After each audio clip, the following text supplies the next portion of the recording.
नमस्कार, आप देख रहे हैं सिटी पोस्ट लाइव। मैं हूं रवि। सम्राट कैबिनेट की तीसरी बैठक में बड़े फैसले। सेंट्रल यूनिवर्सिटी के लिए 1 रुपए में जमीन, सड़कों पर एआई से निगरानी। बिहार में बुधवार को आयोजित सम्राट कैबिनेट की तीसरी बैठक में कई बड़े और अहम फैसले पर मुहर लगी। शपथ ग्रहण समारोह से पहले हुई इस बैठक में कुल 20 एजेंडों को मंजूरी दी गई। बैठक में शिक्षा, सड़क, उद्योग और बुनियादी ढांचे से जुड़े कई महत्वपूर्ण निर्णय लिए गए, जिनका असर आने वाले समय में राज्य के विकास पर दिखाई देगा। कैबिनेट बैठक का सबसे बड़ा फैसला बिहार में कई जिलों में सेंट्रल यूनिवर्सिटी और केंद्रीय विद्यालय खोलने को लेकर रहा। सरकार ने फैसला लिया है कि इन शिक्षण संस्थानों के लिए जमीन मात्र 1 रुपए के टोकन अमाउंट पर 30 साल के लीज पर उपलब्ध कराई जाएगी। सरकार का मानना है कि इससे राज्य में उच्च शिक्षा और केंद्रीय स्तर की शैक्षणिक सुविधाओं का विस्तार होगा।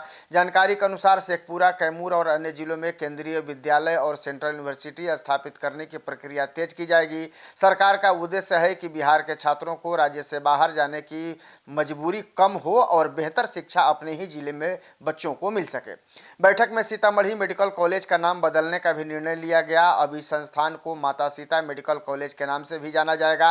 इस फैसले को मिथिला की सांस्कृतिक और धार्मिक पहचान से जोड़कर देखा जा रहा है।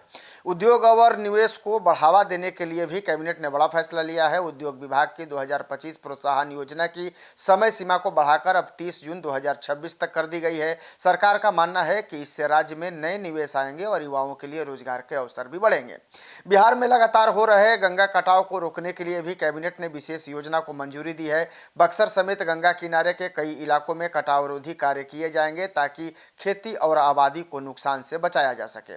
सड़क और संरचना को मजबूत करने के लिए सरकार ने बड़ा बजट स्वीकार किया है, यानी कि स्वीकृत किया है। राज्य की करीब 19,300 किलोमीटर सड़कों के रखरखाव और निगरानी पर लगभग 15,967 करोड़ रुपए खर्च किए जाएंगे। खास बात यह है कि सड़कों की मॉनिटरिंग के लिए एआई तकनीक का इस्तेमाल किया जाएगा। इससे खराब सड़कों और मरम्मत कार्यों की निगरानी तेज और पारदर्शी तरीके से हो सकेगी।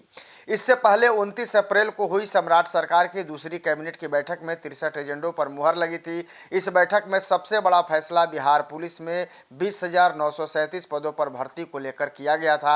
इनमें आधे पद प्रोन्नति और बाकी सीधी भर्ती से भरे जाने हैं। इसके अलावा शिक्षा विभाग में 9,152 पदों, ट्रैफिक पुलिस में 885 पदों और वन एवं पर्यावरण विभाग में 313 पदों की बहाली को भी मंजूरी दी गई थी। उसी बैठक में संजय गांधी जैविक उद्यान का नाम बदलकर पटना जू करने का फैसला भी लिया गया था। वहीं 22 अप्रैल को हुई पहली कैबिनेट बैठक में 22 प्रस्तावों पर मंजूरी मिली थी। उस बैठक में 11 नए ग्रीनफील्ड सैटेलाइट टाउनशिप विकसित करने की योजना को स्वीकृति दी गई थी। इन टाउनशिप को बिहार की ऐतिहासिक और सांस्कृतिक पहचान से जोड़ते हुए नाम दिए जाने का फैसला हुआ था। जैसे पटना के पास बनने वाली टाउनशिप का नाम पाटलिपुत्र और सोनपुर के पास बनने वाली टाउनशिप का नाम हरिनाथपुर रखा जाएगा।